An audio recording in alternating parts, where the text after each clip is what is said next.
Heridas infantiles. Vamos a tratar desde el punto de vista de la psicología lo que vienen siendo las heridas infantiles y vamos a hacer un repaso a las diferentes causas que nos marcan para el resto de nuestras vidas cuando somos niños y que nos dejan una impronta en el inconsciente, de manera que nuestro ego se vincula con esas situaciones y salta a la defensiva en nuestras vidas. Y yo creo que es importante analizar qué nos pasó en la infancia para que en el presente seamos como somos, como nos comportamos. Y os voy a explicar un poco a razón de lo que yo fui aprendiendo acerca de las heridas infantiles, porque bueno, en su momento me hablaron de ello y me puse a hacer trabajo interior y a introspeccionar, a analizar un poco mi situación actual, por qué venía dada, y me encuentro con que los humanos tenemos un mecanismo adaptativo que nos condiciona a la hora de tomar decisiones y a la hora de buscar determinadas relaciones interpersonales. El cómo vemos la vida, el cómo nos tomamos las cosas, viene dado por un aprendizaje inconsciente a una muy temprana edad. No sé si lo sabéis, pero bueno, el cerebro viene con una programación básica y cuando somos niños introducimos muchísimos datos para poder ubicarnos, ¿no?, dentro de nuestra tribu, de nuestra familia, la gente que nos rodea. Y todo eso pues nos condiciona mucho porque aprendemos en base a la necesidad que hay en nuestro entorno de generar un rol. Nosotros tenemos que generar un rol en esta vida y viene dado por la interacción que tenemos sobre todo con nuestros progenitores, ¿vale? Las heridas infantiles o traumas de la infancia son sucesos que en su momento nadie nos explica qué nos está sucediendo o qué está sucediendo en nuestro entorno y carecemos de las herramientas adecuadas para poder gestionarlo, ya que somos niños, y entonces generamos un recuerdo que nos hace actuar de una manera determinada el resto de nuestras vidas. La psicología tipifica las heridas infantiles de la siguiente manera: da por hecho de que cuando somos niños y el niño, digamos, más tierno, que va de los 0 a los 7 años, sufre por circunstancias que le afectan directamente en su entorno familiar, bien sea por exceso o bien sea por defecto, genera una huella que es inconsciente, ya que cuando somos niños no tenemos la capacidad de razonar, digamos que se está formando el cerebro y todo lo que entra pues son datos que van conformando, digamos, un patrón de personalidad. Entonces la psicología, la ciencia en sí misma, da con que en función a nuestra exposición con nuestros padres o la familia más directa que tenemos, nos condiciona para el resto de nuestras vidas. Y hay mucha gente que esto no se ha parado a pensarlo y llevan vidas de verdadero sufrimiento porque no entienden el porqué de sus decisiones o el porqué de cómo se toman las cosas que les suceden. Entonces hoy os voy a tratar de explicar lo que yo aprendí cuando me informé acerca del tema y lo que sinteticé como importante, porque sobre esto hay muchísimo escrito y hay mucho estudio. Lo que pasa que tampoco quiero saturaros con un montón de tecnicismos y entonces lo vamos a dar, como yo siempre digo, con palabras y frases que entendáis de andar por casa, ¿vale? Para que nos entendamos. Entonces, lo primero que quiero que entendáis es que una herida infantil no es algo malo en sí mismo. Es un mecanismo de defensa, es un mecanismo defensivo que tenemos precisamente para sobrevivir. Todo en cuestiones de relaciones y en cuestiones humanas se basa en aspectos de supervivencia. Y a la hora de aprender de nuestros padres cuando somos niños, precisamente eso que vemos repetido una y otra vez es lo que estimamos que es lo bueno para sobrevivir. Es decir, fijamos un recuerdo que inconscientemente nos dice: si te comportas así, vas a sobrevivir. Entonces, las heridas que tenemos desde niños son un mecanismo defensivo que nos protege, no es algo malo. Simplemente tenemos que conectar un poco con ese lado inconsciente y tenemos que conectar de manera consciente para poder entender el por qué nos afectan como nos afectan. Muchas veces no tenemos ni siquiera los recuerdos de las circunstancias que nos marcaron y que nos hicieron esa herida, ese trauma. Y si nos paramos a pensar, damos con kits fundamentales que nos ayudan a comprender un poco el porqué de que tengamos esta o esta otra herida de la infancia. Y mayormente también comprender que nuestros padres, como personas humanas que son, también tienen sus heridas infantiles, nuestros vecinos, nuestras familias, los desconocidos. Es decir, esto nos afecta a todos. Nos afecta a todos porque son mecanismos que todo ser humano tiene y que hay que comprenderlos. Para poder empatizar un poco con la gente que nos rodea y para poder tener mejores relaciones, es bueno tener un poco de conciencia acerca de qué es la herida infantil. Por otra parte, entender que nuestros padres, nuestros progenitores y cuidadores tienen sus heridas infantiles y por estadística no se han parado a pensar jamás cuál es su herida y cómo pueden ayudarse a sí mismos a sanarla. Lo primero que tenéis que entender es que si vuestro padre y vuestra madre no sanaron sus heridas infantiles, es bastante probable que nosotros potenciemos. Es decir, si no hicieron un trabajo interior, es probable que vosotros estéis por encima, ya que estas cosas se van acentuando con el tiempo. Luego me gustaría también que entendieseis que hoy os voy a ayudar a separar el concepto que tenéis de vuestros progenitores y la relación que tenéis con ellos. Son dos cosas diferentes. El vínculo que se tiene con un padre y una madre se tiene se quiera o no. Es algo que está ahí, nos marca genéticamente y nos marca por exposición. Cuando somos niños, toda la exposición que tuvimos a ellos nos condiciona a un punto muy grande. Entonces una cosa es el vínculo que tengamos con ellos, aunque ya no estén, y otra cosa es la relación.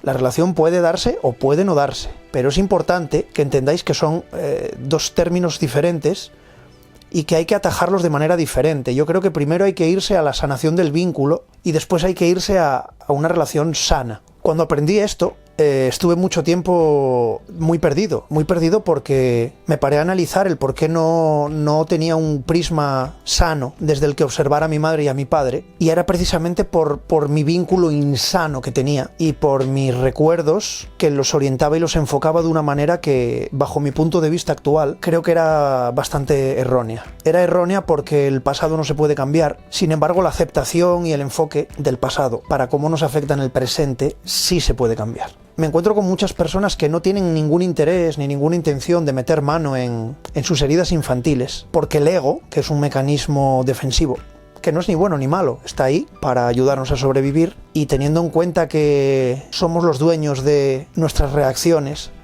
a medida que las vamos trabajando, también somos dueños de nuestro ego. Nuestro ego no nos define. A muchas personas sí. Muchas personas van con esa máscara, con ese muro, por la vida tratando de defenderse de todo lo que les rodea. Y yo creo que es importante entender que el ego es una herramienta natural que nos preserva, que nos protege, que evita que suframos, sintamos dolor a cierto grado. Y no saber por qué se desencadena que el ego tome el control muchas veces en la vida, nos hace pasar una vida bastante desdichada. Nos hace pasar una vida desdichada desde que no somos capaces a entender que el mundo es de una manera, pero nosotros lo vemos como nosotros somos y como nosotros pensamos. Hoy os voy a tratar de ayudar a que identifiquéis qué circunstancias de vuestra infancia os afectaron y cómo poder evitar que todos esos mecanismos defensivos actúen sin control. En primer lugar, me gustaría, agradeceros que estéis ahí siempre, a la gente de la comunidad, que este miércoles hicimos ya un directo muy bonito, tocando este tipo de temas en privado, en petit comité, y espero haberos ayudado, y hoy a la gente que se conecte y que esté aquí, espero que también les ayude a por lo menos tener un poco de luz en cuanto a por qué soy así, por qué me comporto así y qué anhelo en esta vida, o por qué sufro en estas circunstancias. Entonces, hoy os voy a tratar de esclarecer un poco este campo, ¿vale? Y como siempre os digo, con frases de andar por casa, para que lo podáis entender, todos. Tened en cuenta que la herida infantil surge por una interacción determinada con nuestro entorno familiar más cercano. Puede ser padre y madre, puede ser solamente madre, con una ausencia de padre, puede ser solamente padre con una ausencia de madre, podemos tener hermanos, puede ser que no tengamos hermanos. Entonces, se dan una serie de circunstancias que desembocan en 5 heridas, y la primera de la que vamos a hablar es la herida de rechazo.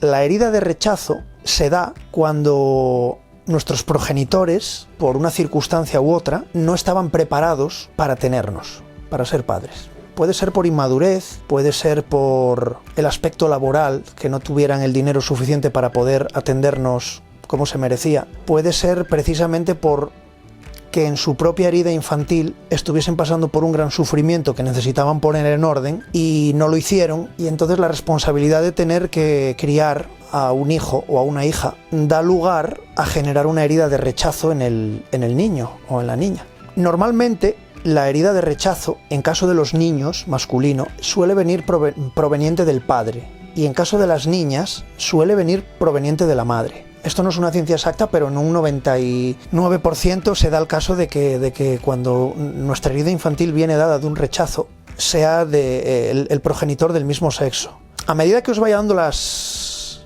descripciones un poco de las heridas infantiles, os vais a dar cuenta de que tenéis probablemente de todas. De todas tenemos una impronta. Lo que pasa que seguramente haya una en concreto que sea un pico mucho más alto de afectación que las demás. Entonces, bueno, pues lo que voy a tratar es de daros que pensar un poco y que analicéis y que os posicionéis ante esto para poder atajarlo. Luego vamos a hablar un poquito de cómo poder meterle mano, ¿no?, al tema y cómo poder cambiarlo. O por lo menos cómo lo hice y lo estoy haciendo yo. La segunda herida que vamos a tratar es la herida de abandono.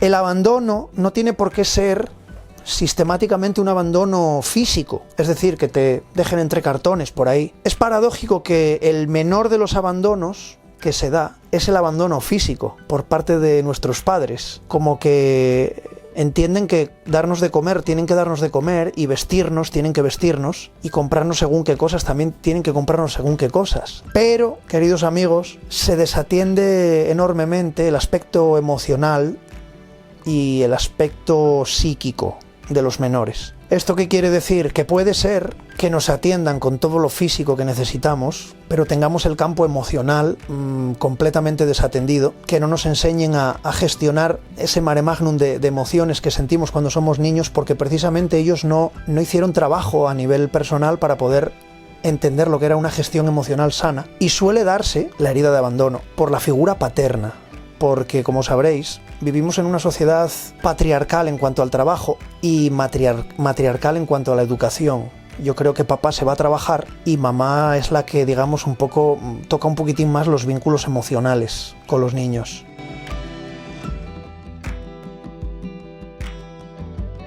¿Qué sucede con la herida de la humillación? Bueno, pues mirar, la herida de la humillación, cuando la padecemos, en gran medida, nos hace tener mucha vergüenza de cara al mundo, nos hace autolimitarnos muchísimo, no creernos lo suficiente para nada, nos hace dudar constantemente de nuestro valor, nos hace autopercibirnos con mucha inferioridad, nos genera mucha compulsividad. Conozco, esto a lo mejor no está tipificado por la ciencia, pero conozco mucha gente relativamente obesa cuya herida infantil es la de humillación, y el no sentirse lo suficiente y el no sentirse válidos les hace comer compulsivamente. Entonces, bueno, muchas veces no es solo un problema de mala alimentación, es también un problema psicológico el que da lugar a que inconscientemente llevemos una muy mala alimentación. Las personas que sufren abuso infantil, y no tiene por qué ser un abuso físico, ojo, no lo asociemos a algo físico o incluso ni a algo carnal, puede ser un abuso psíquico, psicológico, la típica madre que te dice burro, que te insulta, que te llama tonto, que te dice que vaya cosas que tienes, que pareces tonto, que te dice y te educa en la base del miedo, generalmente deja en ti una huella que es muy difícil de superar si no te lo planteas, y te hace una persona extremadamente vergonzosa, inmadura en ese aspecto, y claro, tienes un gran problema de aceptación. Ese problema de aceptación te hace redireccionarlo a todo lo que te rodea. Entonces vas a sentir que nunca serás lo suficiente ni para tus amigos, ni para la labor que desempeñas, ni para tus relaciones interpersonales, ni para todo aquello que emprendas en la vida.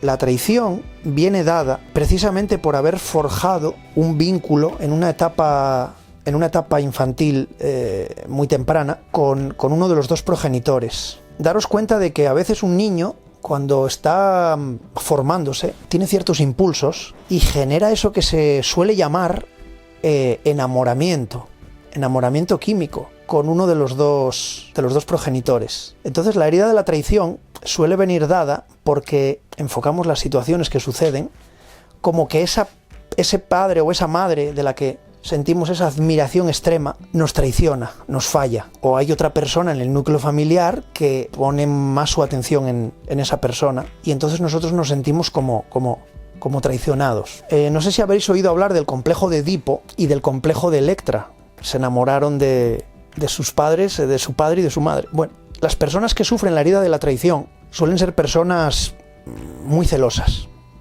suelen tener unos celos infundados y muy compulsivos. Suelen ser muy compulsivos. A su vez, suelen ser personas que tienen una necesidad extrema de controlar la situación.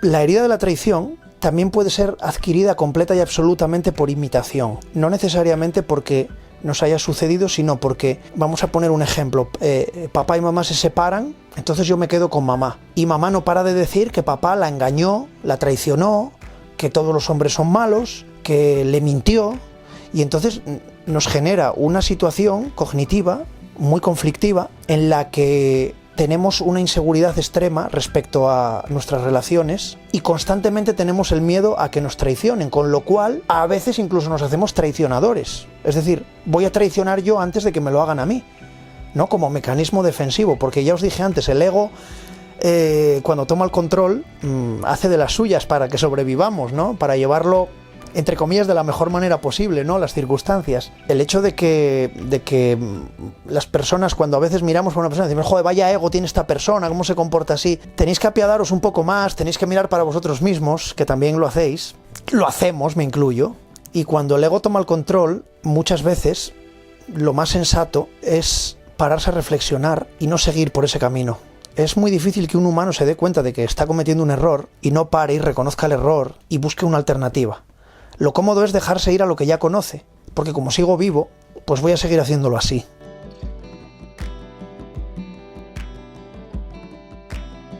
Injusticia. Haber sido objeto de una injusticia muy grande en la educación, en la familia, y padecer esa herida. Tengo una amiga que le mando un abrazo muy fuerte, porque está en pleno proceso de identificar todos estos parámetros. Está venciendo la tozudez, es más terca que una mula, y cuando está abriendo los ojos y viendo por dónde le está soplando su presente que viene dado por su pasado, la verdad que le está costando, pero es el más claro ejemplo de la herida de injusticia que conozco. La persona que viene marcada por esa herida de la injusticia es una persona que idealiza todo.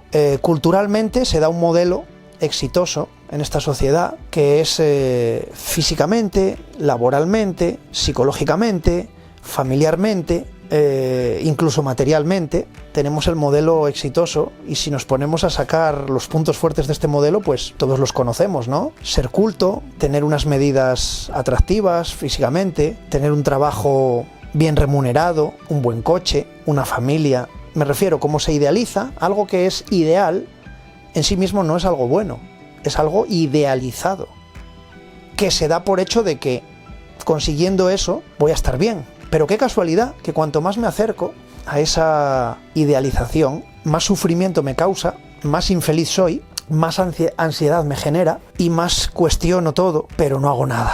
No hago nada precisamente porque sigo inconscientemente acercándome hacia eso que yo creo que es lo que me va a dar mi bienestar y mi felicidad.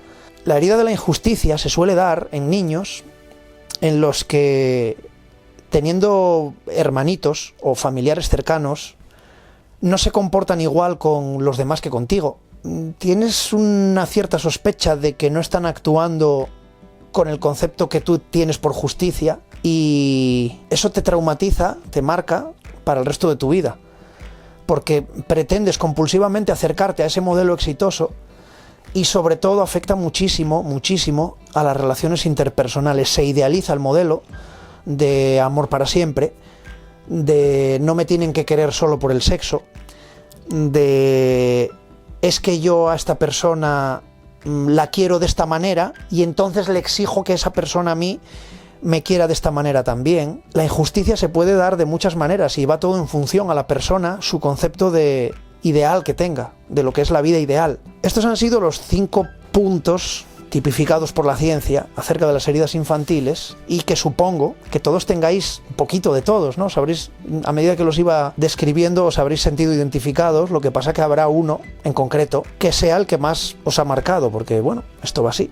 Cuando somos niños siempre pongo este ejemplo y es que nuestro cerebro es como un ordenador que sale de fábrica y que viene con una placa base y muy pocos datos, que se van metiendo datos en función a las necesidades ambientales y que se programan en esos primeros años de vida. Entonces, ¿qué sucede? Pues en mi caso, voy a poner mi caso, que se me programa el cerebro cuando tengo 2, 3, 4, 5 años y los tiempos cambian, pero la programación de mi cerebro se queda así durante X años, hasta que soy consciente y biológica y psíquicamente soy capaz de identificar que mi cerebro se programó así, que yo ya no soy ese niño de 5 años y que puedo meter nuevos programas, ¿no?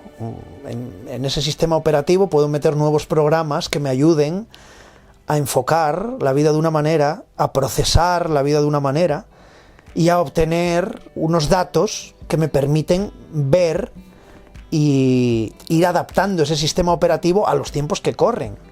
Y daros cuenta de que reprochar a los padres que no te hayan dado esto o esto otro no tiene mucho sentido si el trabajo que ellos tienen que hacer en su sistema operativo solo depende de ellos y el de vuestro sistema operativo depende de vosotros. Entonces, desde ya os insto a que en vez de reprochar, empecéis a poner toda esa energía y esa atención en modernizar vuestros sistemas operativos aquí dentro y en empezar a hacerlo diferente. Ya no digo ni bien ni mal, digo diferente.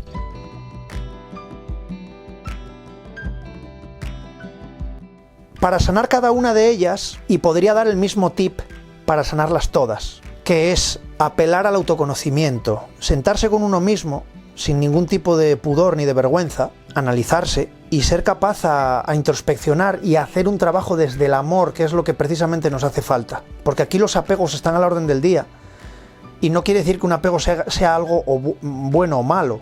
Sin embargo, el excesivo apego no es bueno, no nos viene bien. Y sobre todo el excesivo apego a viejas creencias. Es decir, cuando creemos que esto que pasó circunstancialmente fue malo, nos sentimos mal a la hora de pensarlo. Entonces, parar un momento a pensar, tratar de objetivizar y tratar de pensar que es una circunstancia, ni buena ni mala, sino una circunstancia, y que nos afectó, y que no queremos que nos siga afectando, ahí tú ya estás haciendo un trabajo consciente, que es imponerte por encima de tu propio ego. ¿Entendemos esto lo que es?